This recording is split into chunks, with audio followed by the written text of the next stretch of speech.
Hello,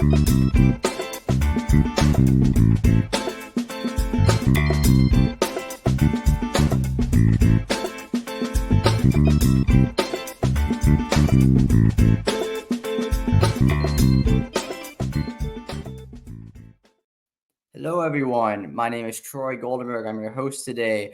We are here at Makers Bar, and sorry, it's been a minute since I've done this. Actually, we are at Makers Bar. We are creating 1 million leaders through talking with other leaders who share and inspire. Today, I'm here with Abby Murray. She's a co-founder and CEO of Storyarb. She's also a multiple-time founder. I'm very excited. I've been following her on LinkedIn for a minute now. I'm very excited to be able to hear her story in person. Abby, thanks so much for coming on. Yeah, of course. What's up? Hey, everyone. Thanks for having me. Of course, of course. So, Abby, the way that these usually start, at least with me, is I let you go into your story. So, what is your story? And you can begin that from childhood, college, your first venture, wherever you want to start your story, and we'll go from there. Ooh, okay. Well, I'll start with the fact that I never planned to be a founder. In fact, the complete opposite. I grew up in a large family. Both of my parents were entrepreneurs, had their own companies. I saw how hard that was. I saw that how hard like tax season rolls around. Oh my God, April. I'm like seeing them try to figure out the books on their own companies and seeing the costs of benefits that they had to support on their own through their own companies. And it was something. And I saw, that long hours that my parents put into their careers. And it was something I was like, not going to do it. Not going to do it. Way too hard. And so really never set out to start a company or be a founder. That wasn't even on my radar. Went to school for marketing and design and was really excited to support a company that existed in putting great marketing out. And I have just a love for design. So that's kind of my side hustle that I do. And of course, it weaves its way into the work that I produce, especially from a marketing perspective. But anyway, started in the financial services company, in a financial services space, in a large company. They didn't have a marketing department. I started the marketing department, built it out. And that is where I started seeing opportunity, was like inside a firm going, oh my God, I can help so many other firms if I were to step out and start my own agency. And that is kind of my atypical, I guess, founder story. A lot of people are like, oh no, I knew I wanted to own my own company. I knew I wanted to be a founder and leader. And that's actually the opposite. I was like, no, I see a need and I want to fill a need. And that's kind of how my founding journey started. Very cool. So you saw that need within this company, figured out, oh, wait, Yeah. I can scale this. So what was that first step? When you went to start your company, what was the company? Because at this point, you found many. Yeah. So that was 11 years ago now already. And that was a B2B agency and full service marketing. And we started it based on, I was a co-founder and my colleague at the financial services firm and I started it together. We were both marketing departments of this. There were two companies. There was a financial advisory firm within the firm, and there was a record keeping and benefits administration firm under the same umbrella. We were both marketing people. We saw the significant opportunity for better marketing in the financial services space in general. And we had built out a network of contacts within the industry through the relationships we had formed with, their partners and other firms, all very much needed our support and loved the work we had produced for that company. And so decided, just let's step out and let's start an agency of our own, supporting financial services firms with the same work we're doing in-house today. And this way we can still do what we love and support more companies by extending this out to our network. And we had this existing network, which I think is really important and was probably why we were successful from the start because we had built such an incredible network and they had seen our work already. So they trusted us. They knew the leaders at the firm who trusted us, and eventually actually became clients of ours and eventually partners of mine in our next venture. So that trust and credibility from the start, along with a network, really strong network, is how we started our agency, and supported a ton of firms. And eventually Schwab and Fidelity talked with them and the motherships and supported them as well. So very cool. I love that you brought up how your network played such a key role. I've done a lot of these interviews, and I've had many more conversations outside of the podcast realm about leadership and business success, and it's actually not something that comes up a lot. Is the network that you've built up through being great at what you do.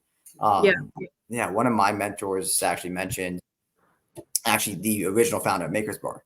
She mentioned one time that go get great at something and your network will form around you. She's a believer that networking is kind of overrated. And even the way that we met was, I had a podcast, I worked on it. I'd been building up this skill, and that kind of introduced me into her. So she's a big advocate of that. And it's not something that comes up a lot. So I really appreciate that you brought up that you've built up a strong network through gaining your skills and finding that niche. It's a very important insight in my mind. Yeah. I actually never really even thought about it until now, but it's so true. It's so true. And of course, so many startups fail. And I think that's probably the reason why we didn't, along with luck, right? Like perfect timing, little luck, really hard work. But the network was really critical to us. Yeah. Luck plays a role in everything. I always think that one of my big successes in life was just I was born into a good family here in America. Yep. Absolutely. Yep. Such an incredible lucky stroke there, just winning the lottery off the bat.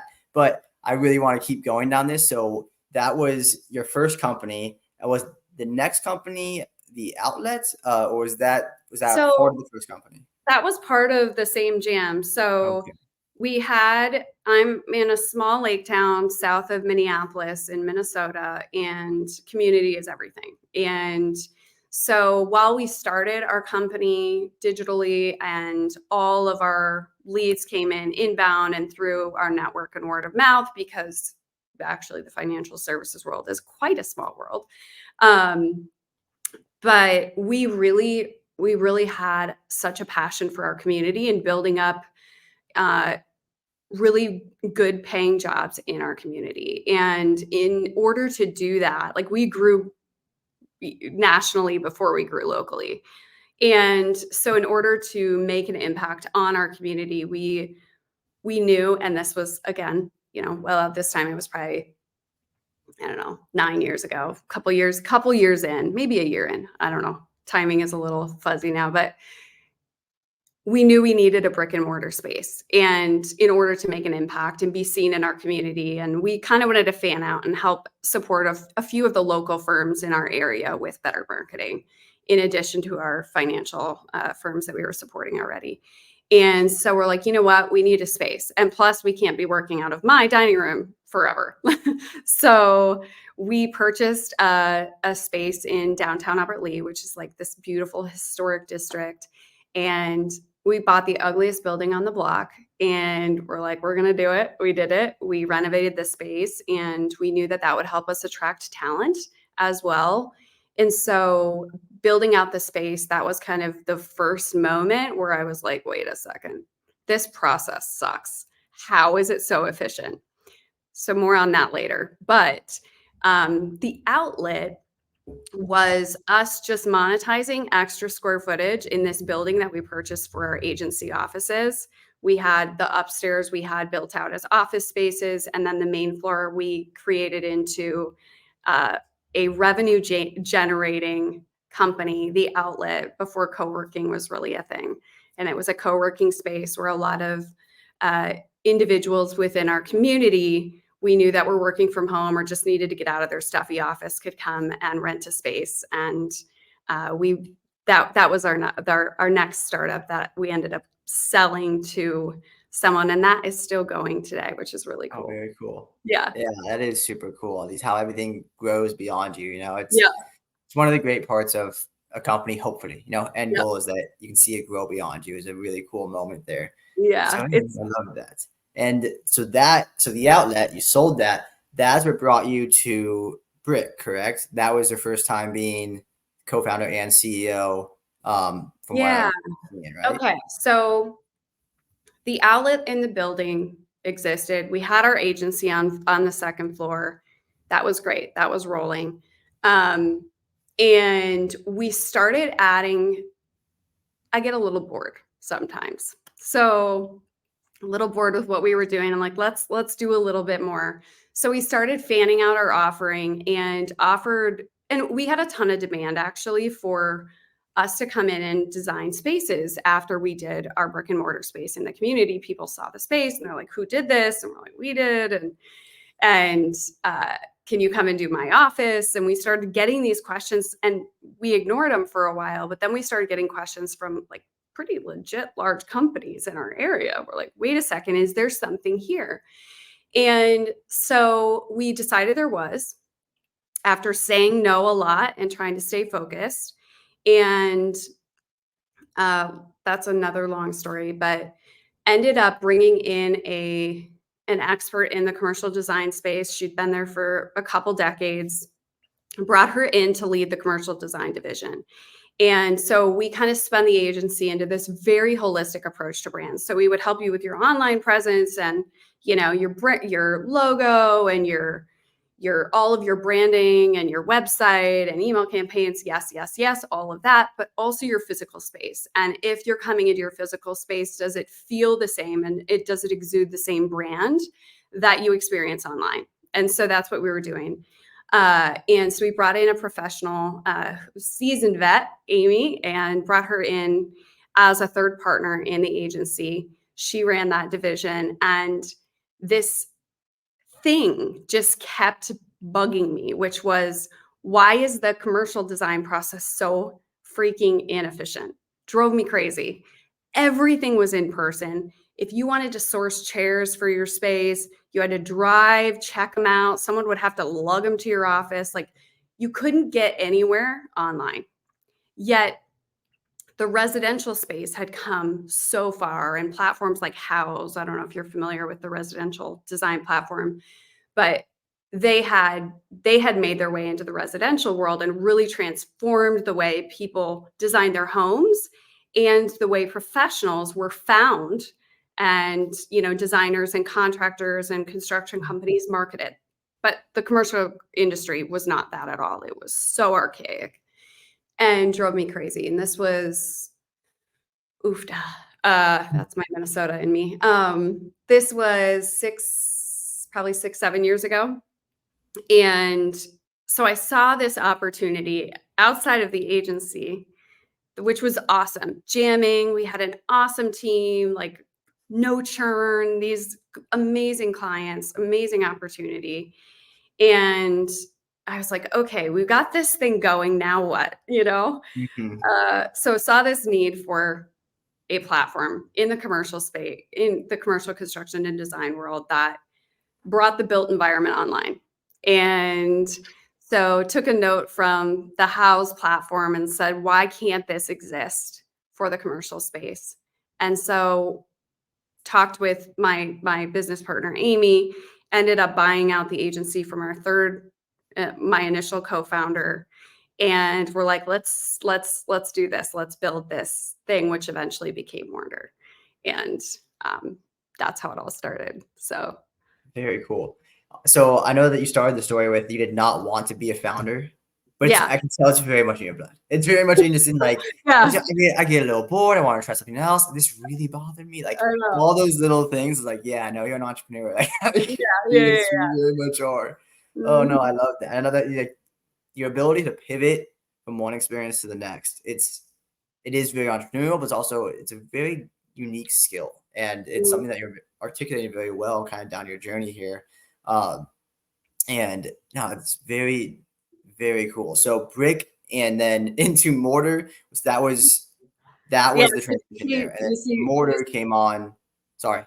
Oh, sorry. I'm like, you see the play on words there, right? I do. I do. I do see the play on words there. And Yeah. actually, it made me question it for a second. It's like, I thought it was called brick when I was researching it. And then I was like, oh, yeah, no, Mortar was next. So, yeah, I'm with you there. So that was the transition into Mortar. And there you were running it for Mortar. That was the main thing for the next 5 years, correct? Exactly. Yep. And for a moment, we were planning to keep the agency running and because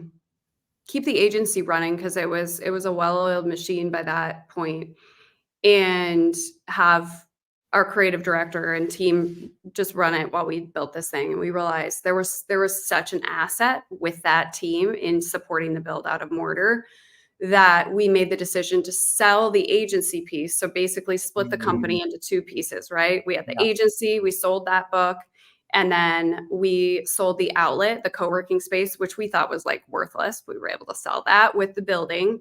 And we decided to take the team and spin them into the internal marketing department and startup engine for Mortar. And that transition, that pivot was very careful.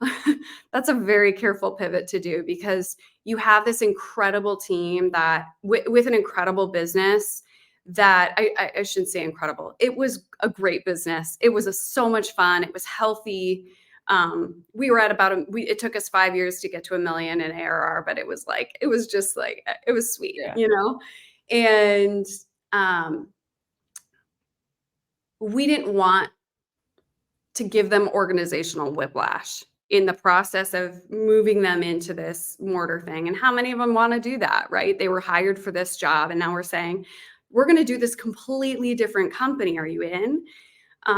But all to say, they were all in, and we had a blast, and they became the internal marketing for Mortar, which I think was one of our secret sauces in that space, was having this incredible team that was really well knit and obviously very talented to build out this brand and go to market for us, that really just infiltrated an entirely different industry than we were in. And obviously B2B SaaS is a lot different than B2B agency. And so B2B agency, we bootstrapped fully. SaaS platform, we knew we're going to need money up front to build this thing. It was a completely different animal. Invest in technology and team and really hit the market hard and big. And so ended up bringing in a third co-founder, which was my old boss at my first company, the financial services company, which they ended up getting acquired. And we're like, hey, you're bored over there now, aren't you? Come with us. Yeah. So that was really cool. Spun that up into Mortar and then did that jam for about 5 years. We built that to sell. That was our plan from the beginning. Built to sell. Went out, actually, we weren't sure if we were going to sell yet. 2020 hit. That was great for our business. We're like bringing everything online for the commercial construction and design industry. Oh my God, 2020 hits, like that they had to be online sourcing materials and finding ideas. And so that was awesome for us and for the business anyway. And then we're like, okay, do we sell this thing or do we raise again? Because we weren't sure like which direction we wanted to take. But we ended up opening up a Series A round and started talking to some investors, pitches, nonstop pitches, all of that, and ended up, that's interesting. That's an interesting experience in and of itself, which I'm so fortunate that I had, but ended up merging with another company instead of raising. And there's a kind of a whole story behind that too, but you're welcome to dive into any story you want to go into. One of the things I love about the podcast platform is we have time. Yeah, so exactly. Any rabbit hole you want to go into. Yeah, I mean, that was So we knew we needed to grow. We wanted to, one of the the hardest things of our platform, it was a multi-sided platform. We had buyers and we had sellers, but we had nothing to actually sell. No product on the platform, right? It was just like, Mhm. see these ideas, and if you get found a seller of furniture, you're going to get all of these analytics about this buyer. That was our selling Yeah. point, and they were paying to be featured out there, be found out there, and then get all the lead information about that designer, that architect that was downloading the information about the project. And so we knew that in order to take it a step further and have a stickier offering and drive more revenue, we needed to add actual products to our platform. And it was like, make this e-com play. And how do we do that? And first and foremost, we need a product catalog built into our platform. And we don't want to start from scratch. That would be really hard. So we have BPMs, or building product manufacturers, Mhm. featured on our site. We start with them, and we started just having conversations with the customers and saying, would this be a value to you? And they're like, hell yes. And so we opened our Series A to build the product library on our platform. That was like our primary investment we wanted to make next. Mhm. And pitches and pitches and refining the pitch deck, and oh my gosh, like so many conversations, and awesome conversations. The VC network is so cool and also so connected, and they're always like referring you to the next person that might be a good fit. And they kind of get a bad name, but they're just that was an incredible experience. And they were all just so supportive. I mean, there was a couple that were like, okay, we're not a good fit, but all super supportive and introducing us and helping us refine our pitch if we asked, like, what to do differently. So that was really a neat experience. But we got on this one call. And I'm sure every founder has this story, but I was like, there wasn't much gas left in me by the end of the day, because we had pitches after pitch after pitch all week, right? Mhm. And get on this one call, had done zero prep. I'm like, whatever, we'll just hop in, yet another pitch. Amy had like DM'd the guy on LinkedIn, and he got back to her. We're like, sweet, well, give our story and see what happens. And honestly, to this day, I'm so glad I didn't do any prep, because I would have sweated myself right out of that opportunity, because he was kind of a big deal. Who knew? He's like Forbes Midas list, and Oh, just an wow. insane investor. And we didn't know it. I literally didn't know until after the call. So we sat and chatted Wow, with the okay. guy. He was wonderful. Um, Asking us all sorts of questions. It was just a blast to be able to answer his questions, and he'd dig deeper. And I'm like, yes, yes, yes. And kind of saw the vision and understood the vision. It was the first time in a conversation with an investor that I felt like he really, really understood our business model, really understood and saw the vision for where this could go, and like was willing to dig deeper. And it was obviously, for a founder, that's like everything you Yeah. Yeah, want. absolutely. And he ended up spending an hour and a half with us. I think it was well over an hour. I don't remember the exact timing, but those calls are 30 minutes long, and that's all you get. Yeah. So we walked away going, oh my God, that was so amazing. I can't wait to talk to him again. We emailed like nonstop, back and forth, all sorts of information. And um, he was the guy that put us on the path to a merger with the company that ended up acquiring us. And that's the decision we made to move from the Series A actual fundraising to an M&A, where this firm that he also had invested in, Ecomedes, who ended up acquiring Mortar, already had a building product catalog, digital building product catalog built, ready to go. And there was like this special sauce to it, because it had sustainability in its at its core. And that was such a huge, and still is just such a huge growing importance in the building product. Oh, In you're the fine. sorry, You're in fine. the building product space, getting materials in a room that are sustainable and meeting certain regulatory requirements that are growing and expanding nonstop.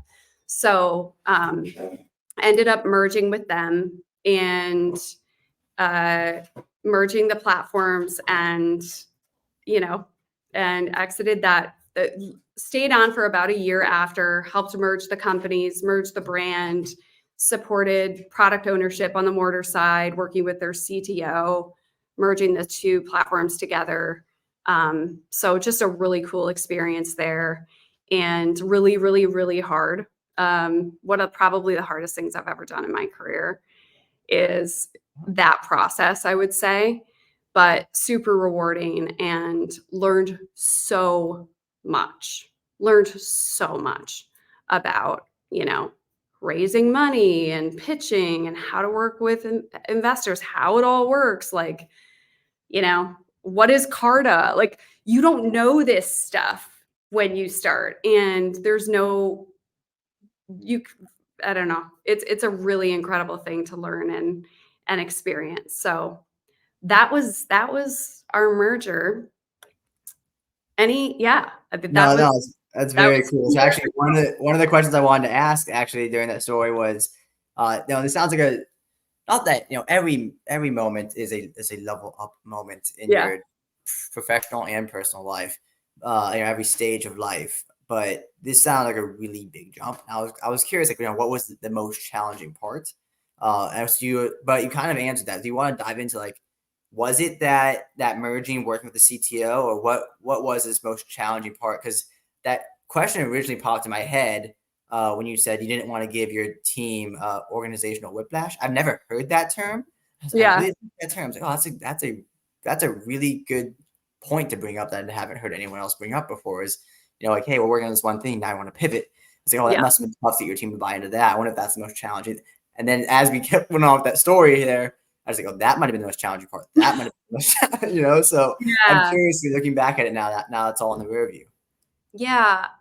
I think the reason that was the hardest thing in my career is probably because all of those things combined were challenging and all happening at the same time. Yeah. So you think about pivoting your team and making sure they're feeling comfortable and excited about this opportunity, and making sure all of us, even just prior to that, making sure all of us as owners and co-founders of the business were aligned on what to do next, which we weren't. I wanted to keep building the thing, and I was excited about it. But I also saw that there was an opportunity here to grow faster with another firm, but we all had just such an incredible respect for each other as co-founders. And it was, they're 2-1 vote. Like, let's raise money. Let's merge instead of raise money and build it on our own. Okay. And so getting to that point where I'm like, okay, this could be amazing. I get it. I get it.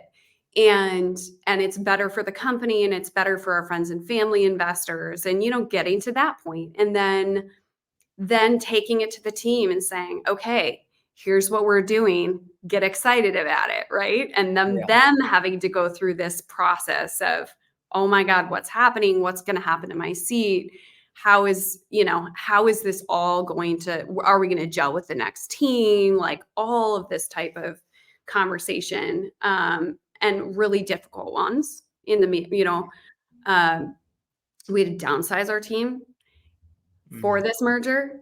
And that was, so I think we had to cut half of our Mortar team ahead of the merger. That was very, very difficult for me to do, because they were all incredible, and they've gone out and been wildly successful. But like, at the time, you're like, I'm going to ruin their lives. Yeah, no, it's And you just care so deeply for these people. And I know any founder out there will say the same thing. That is such a difficult thing to do, but it's for the better of the business as a whole. And so are you making decisions for the greater good? Yes. But does it hurt a few people? It does. And it sucks. And especially when you're the one delivering that information. And at the time, we couldn't tell them.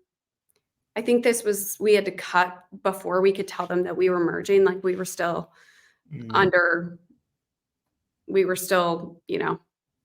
under whatever that term is called. NDA. We were still under NDA. We couldn't disclose any information about this deal because we were still under due diligence and all of that. But we knew this had to happen for everything to go through. And so you have to tell them this without telling them information. And that's a really hard part of being a leader too, is so often you're making these decisions without and not able to share context because you can't, even though you want to, you can't, Yeah. So now they all know, and they're incredible, and they've gone and done amazing things, but it doesn't make it any easier. No. In that moment, I actually couldn't even imagine, to be honest. So my only time being direct boss was when I started my vending machine company back, as I was telling you before we hit record here. And I ended up hiring 4 people, 4 college students, all kind of on their own, different like revenue generation split type deal. And I definitely, one of my big lessons I learned is like, okay, hired too soon. Also, like, I wasn't placing people in the right spots. I just thought, when I was 21, whatever it was, I was like, okay, go hire people that are smarter than you. That's something that everyone always says, right? Like, okay, go do that. I'm gonna go find the smartest kid I can find. And I'm gonna go get him. And and I try to put the guy in sales, and he's like, I'm an engineer, and it's like I'm not doing all these different things, like, and I never ended up firing anybody, but looking back at it, I was like, oh man, if I were to do that again, I would have had to. Like, if I were to restart the whole process, I would have had to, and like that would just be a horrible feeling. I couldn't even just approaching that moment just would be so anxiety. I have so much anxiety about it, because you do care about these people so much, you want the best for them. So much. And you have to be stoic in those moments, and they just have no idea how much you care. I mean, I hope they know. I hope they do, but it feels like that in the moment. And one of the worst things any leader ever said to me was after I had let go of my first ever person, and I'm in tears, and they said, "Oh, it'll get easier." I'm like, oh my God. I hope it never does. And it never has. And I don't care if it's, performance related or not, it never gets easier. So that was a huge part of the pain. That's also a good sign in a leader. Someone, when you're looking to go work with or work for people, that's a good sign in a leader. If I'm watching this podcast or listening to this podcast and like, oh, that'd be someone I want to go work for. I know she cares. I know she wants to do right by the company or by the people. I couldn't imagine going to work with someone that would just not be so nonchalant about. I mean, that doesn't work. It doesn't last long. That's for sure. So yeah, exactly. Absolutely. And then how was the rest of your time? I don't know how to say that one. Ecomedes? It's hard to Ecomedes. Ecomedes. Okay. How was your rest of the time there? What was kind of the decision to go and find Storyarb? And I believe that was the next. That was the next venture, right? Where you are now. So what brought you to here today? Oh my goodness. Yes. So I think after a year there, kind of feeling like things were melded, exited in June, April or May, something like that. And was like, okay, now that chapter is closed. I want to do agency life again, but I want it to be scalable this time. And I knew that. Like, I knew I was going to start another company, and I knew I wanted it to be an agency. And I was like, I'm going to take a breather here, take a year, find myself again, rainbows and butterflies and like, what is life like outside of building companies for the past 10 years.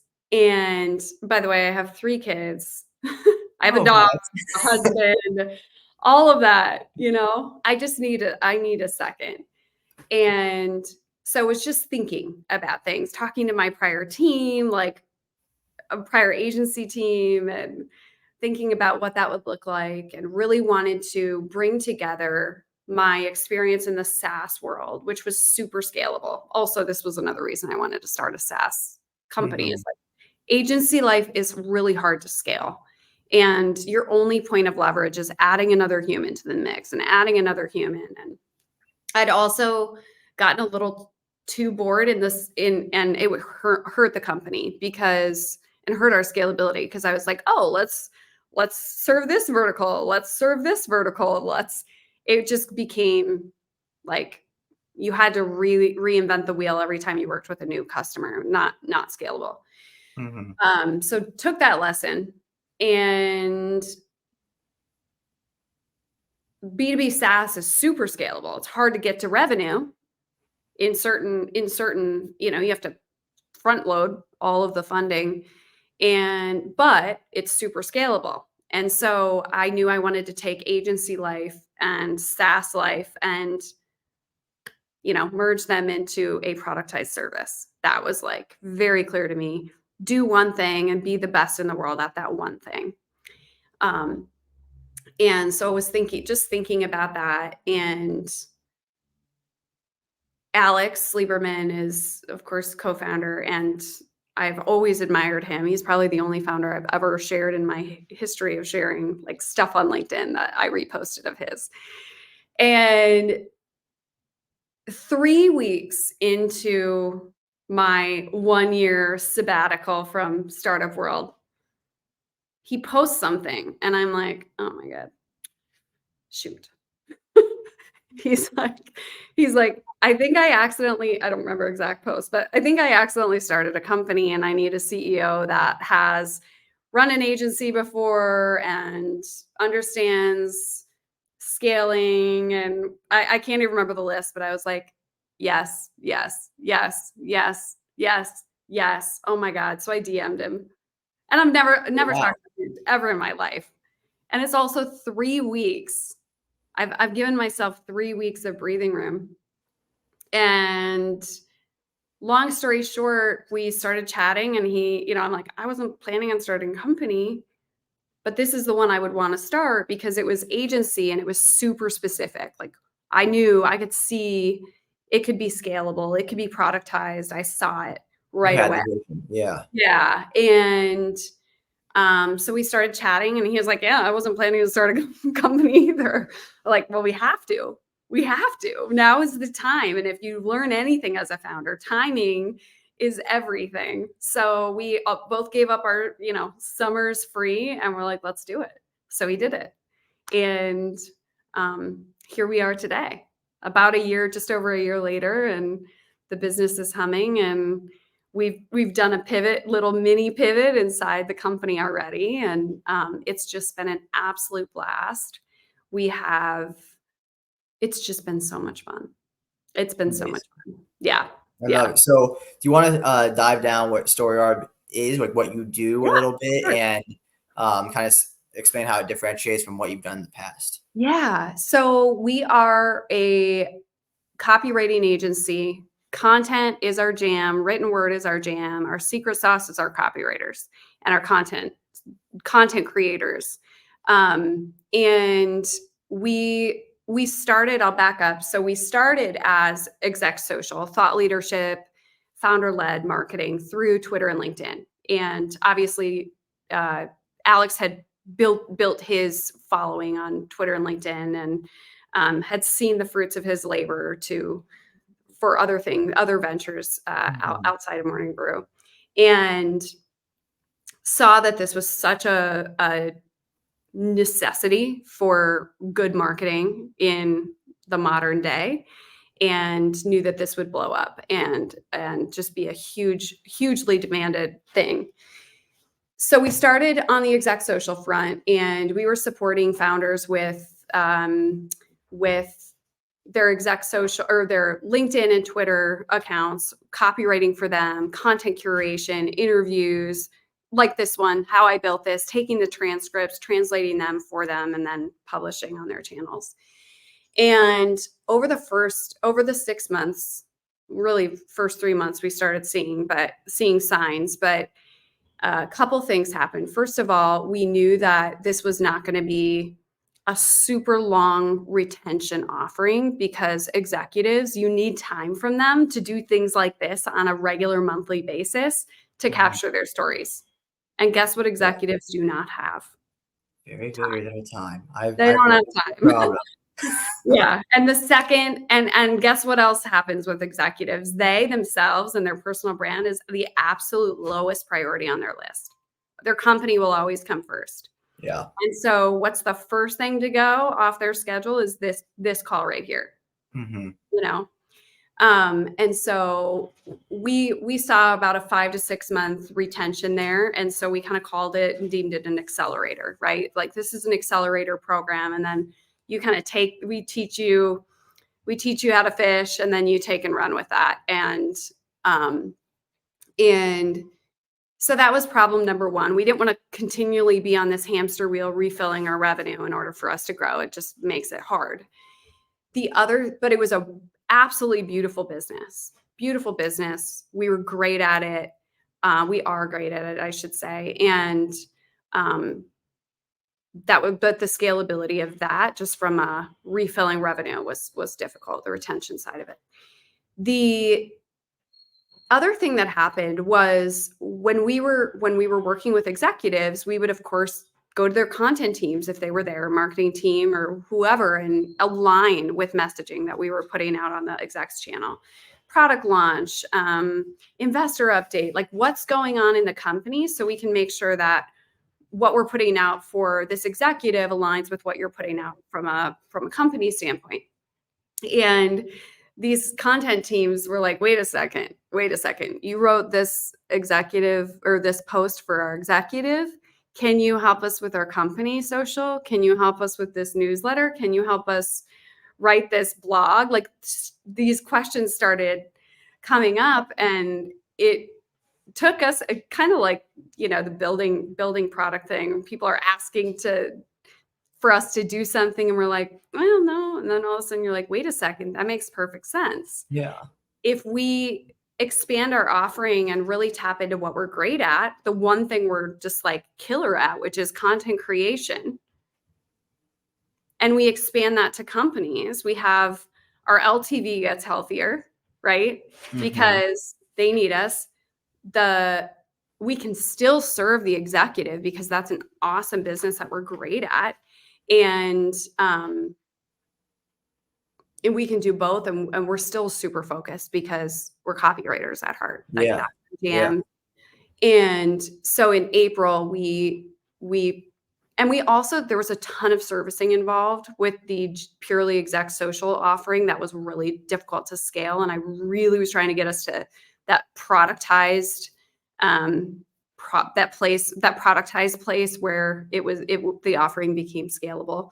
And so in April, we launched what we have today, which is 3 tiers. We have a few unpublished enterprise level tiers as we go up market a little bit more.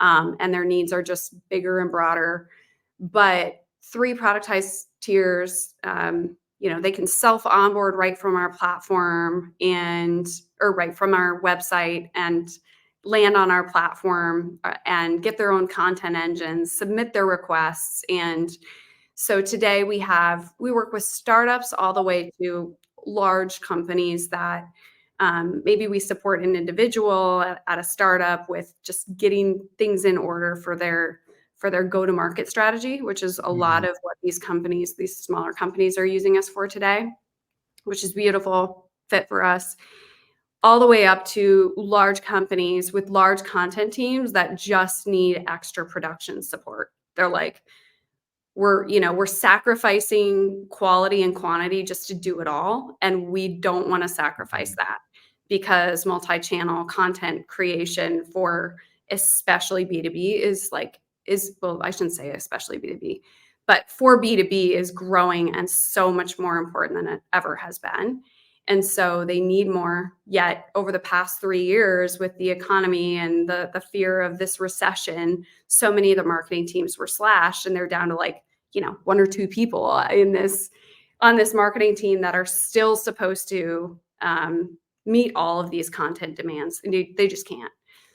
They might not have budget for headcount, but they have production budget. So we can be that team that's helping support both volume and quality at the same time, and just be an extension of their team. So that's what we do today. And we support everything from, executive social, which we still do today, to company social, newsletters, blogs and SEO optimized blogs, website and landing page copy, email drip campaigns, literally anything written word is our jam. And we take that in and we take their brief or their transcript or whatever content source they provide to us, and we translate that into optimized content for the channel that they're distributing on. So that is how we roll today. Very cool. Yeah. You have an amazing ability to pivot, and to have the long-term vision, kind of stay the long-term vision, but to be flexible on those details. And it really is incredible how you've been able to sustain and build that skill from venture to venture to venture all the way to Storyarb, and how that has already pivoted into oh wait, here's this opportunity that can help us here. It is really incredible. Like, I feel like over these, it's only been 45 minutes now, and it's been all these little lessons and like little things to pick up on, how to be a good founder, how to be a good leader, all those little things. And I've really much enjoyed being able to learn from you here. It's very cool.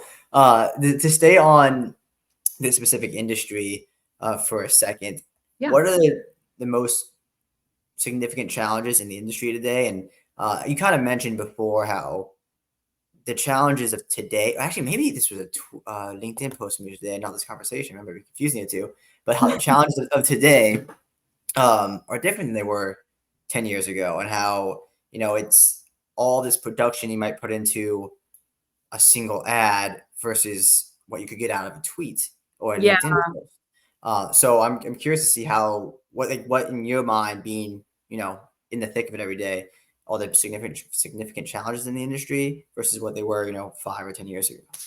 Yeah. I mean, I'll just go back to Mortar days, 6 years ago. We were running, a lot of our budget was going to search engine optimization, SEM, paid social, along with organic social, which didn't really move the needle much at all, which I honestly, we were probably just doing it wrong. I've learned a ton from Alex in that, but the paid stuff is my jam. And it became just more and more ineffective over time. It's like the more we spent, the less effective it was. And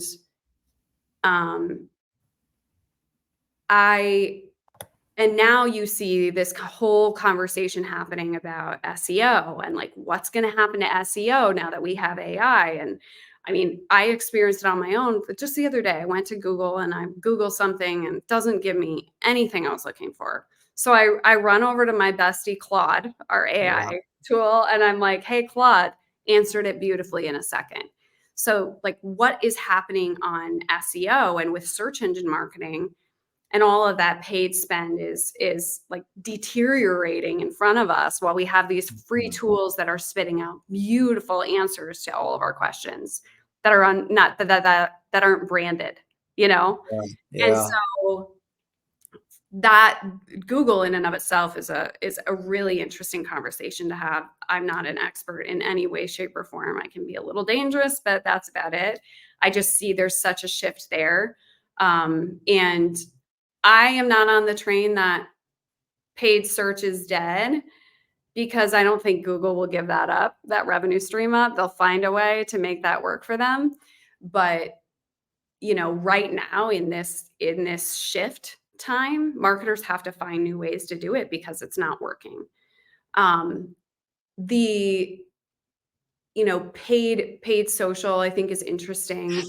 I will now die on the hill that you should start with founder and executive social. That is organic before you ever introduce paid. And I will absolutely die on that hill. That Why is die on that hill? because the B2B space, B2C usually is an indicator of where B2B is going. And you saw the creator economy explode for B2C.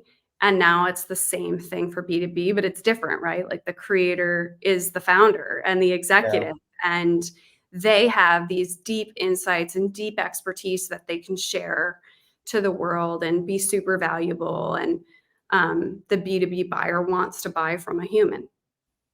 They don't want to buy from an ad. They don't, they want to understand who they're working with. Yeah. Before they make a decision, and even before they even know they need to make a decision, right? And so you want to work with people you like. You don't go to the golf course with these folks anymore. It's not like it used to be, but you follow them on LinkedIn, you follow them on Twitter, and you're like, oh, I like this person, and we chat online, and we like each other's stuff. That is the way that you're connecting with your audience today, and it's just far more scalable, and everybody is online now, and it's just a different game. And there's so much, I believe, that you can do organically today with your content before you ever have to start paying to play. And that's a whole different ballgame than I was preaching 5 years ago, or even 3 or 4 years ago. Yeah. No, it's all been very, I mean, it's still new. It's still, like you said, the path is being forged now, but It's yeah. yeah. Yeah. No, it's Yeah. very, very cool. And and then there it is with the timing thing that you mentioned before. Is, well, here you are. You're the answer. Story Arb. Like this is what you do. Here we So are. Yeah. yeah, it's amazing. It's amazing how these Yeah. ventures pop up and how we got here. It's very. I'm very impressed. I talked to a lot of founders. Most people impress me, but I really keep thinking, wow, everyone should talk to you. Like this is such a Aw. cool journey you've had, and a lot of great insights here that I just I'm very blown away by. So on that note, though, I feel like we've covered the career journey a Yep. decent amount. Obviously, we could go on for hours about each company and different things, different stories within those companies. But I want to talk a little bit about your leadership and your leadership style, Sure. because this is Maker's Bar. So how Yeah. would you describe your leadership style first and foremost? Mhm.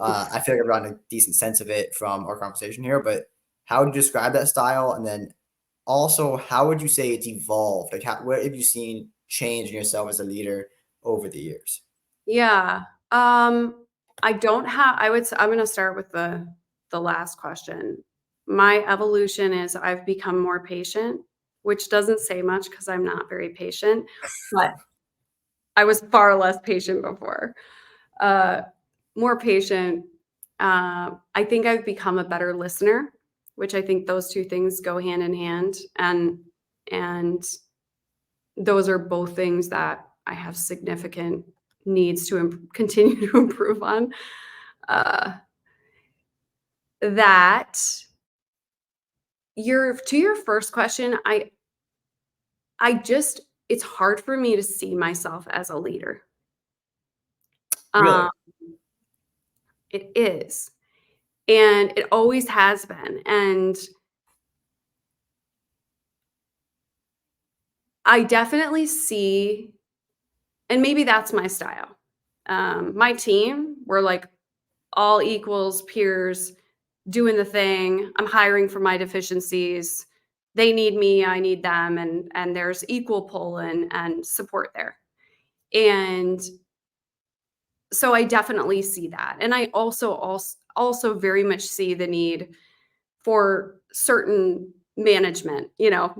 Management has to step in at some point, and I call her Gail. So my full name's Abigail, and sometimes when management has to step in and be a pain in the ass, I just blame it on Gail. but but yeah, I think maybe that's my leadership style. I've never really thought about it, but I think just making sure the team knows that their opinion and their opinion and their work absolutely matters for the greater good of the company first of all, it's just true. Like you can't Yeah. you can't do this without them. And secondly, they absolutely have something to bring to the table, which is why they're here, right? And we're going through this big. We just posted a ton of positions to go through our next growth mode at the ARB,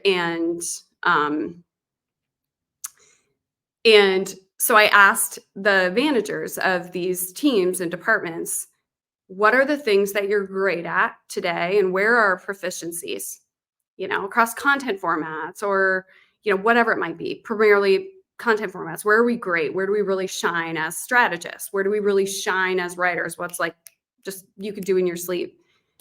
Okay, now let's make the list of things that we still need and hire for our deficiencies. So if you're hiring in that way, which you should be, and I'm sure everyone is, and you look at your team and you understand the value that they bring to the table because you've hired for your own deficiencies, as me in my seat as a manager bringing on their team, like I look at that as everybody's level playing field here, you know? And we all very much bring a different expertise to the table that the company needs. And the push and pull and what I call gangster leans, like everybody's gangster lean, there's healthy friction there, and it ends up in a really solid compromise that pushes the business forward. And so I guess that's how I view leadership. Is I don't look at it that way. Yeah, no, you're just part of the team. And Yeah. that actually does show in our conversation too. I'm sure it does to all of your coworkers as well, because I remember you mentioning when you were deciding between, are we going to do Series A funding? Are we going to merge? It came down to that 2-to-1 vote. Yeah. Even though you were CEO, it wasn't, hey, you know what, I'm going to say what we do here. No, it was the team effort. Yep. And when we were talking about hiring and firing, whoa, we lost her. Well, let's give her a second, see if she comes back on. Might need to edit this part out and see if we can hit pause here.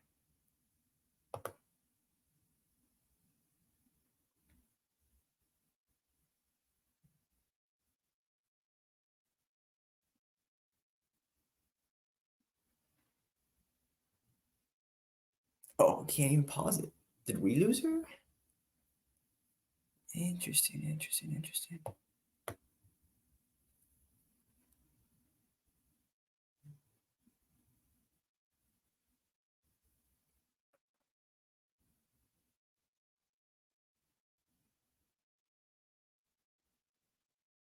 Huh.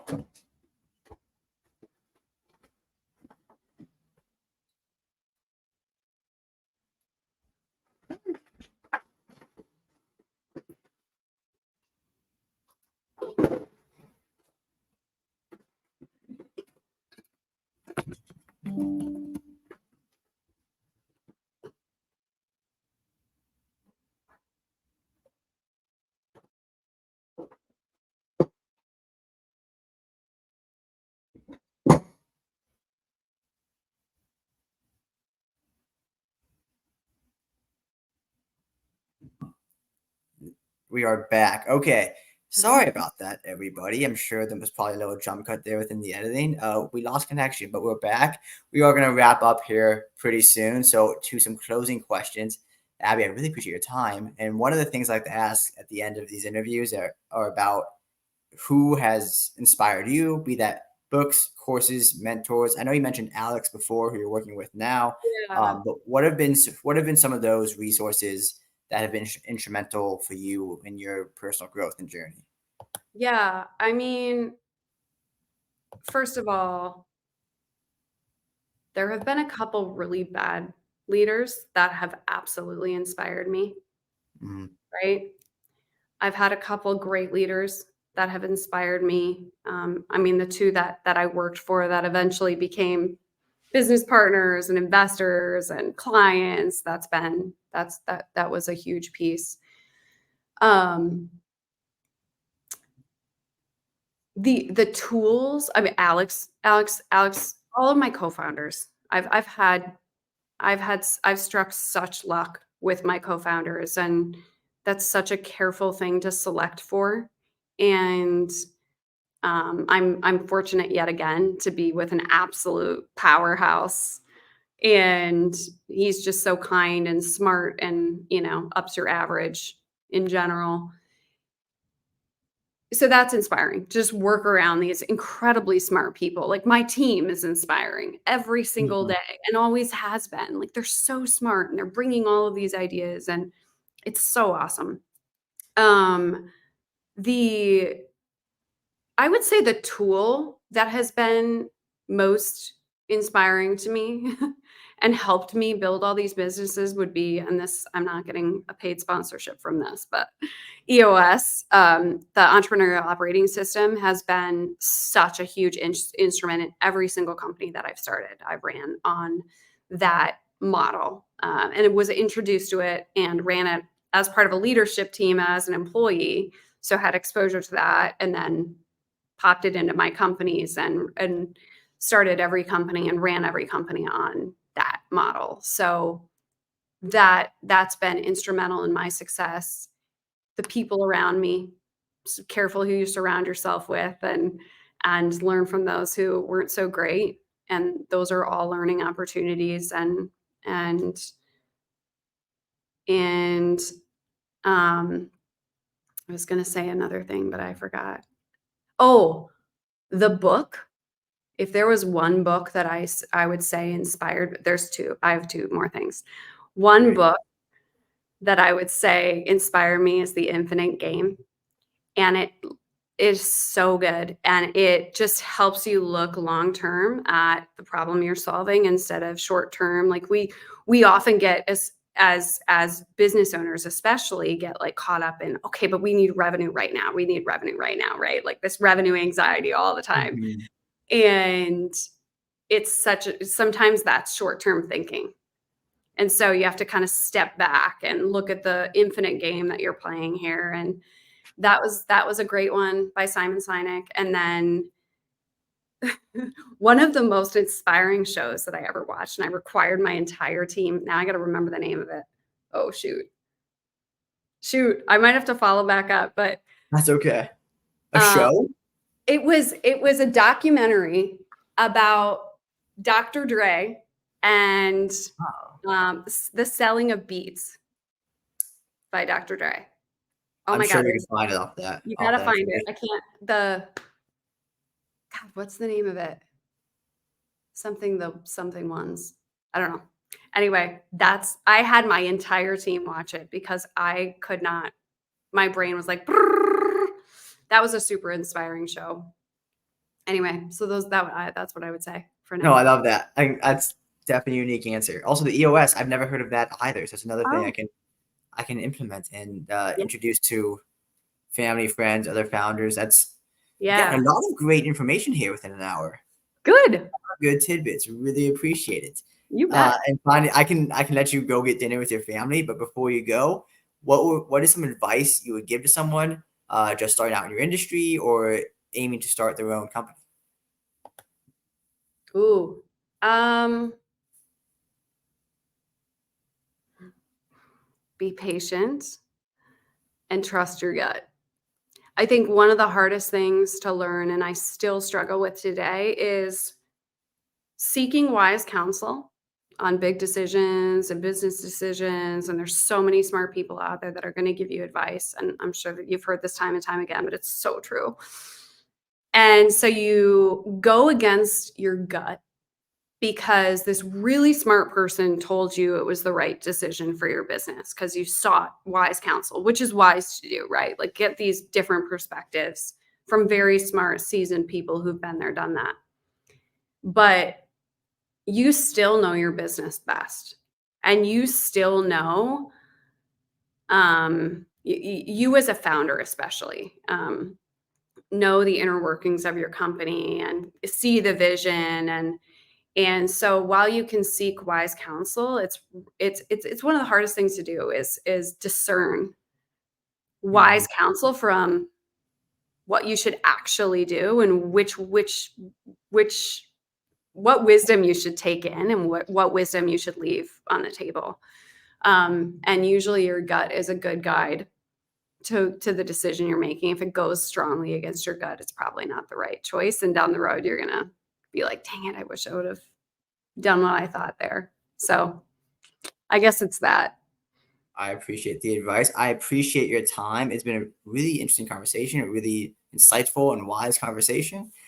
Again, I appreciate it. I'm sure our listeners are going to appreciate it. And I look forward to staying in touch and following the journey. So, Abby, until next time, thank you so much for coming on. Thank you. Thank you so much. Great to be here and happy to share my story. So appreciate it. Absolutely. We'll have you back on in a year or two or see what Story Arb is. Deal. Sounds great. Thanks so much, Trey. Yeah, thank you. Yeah.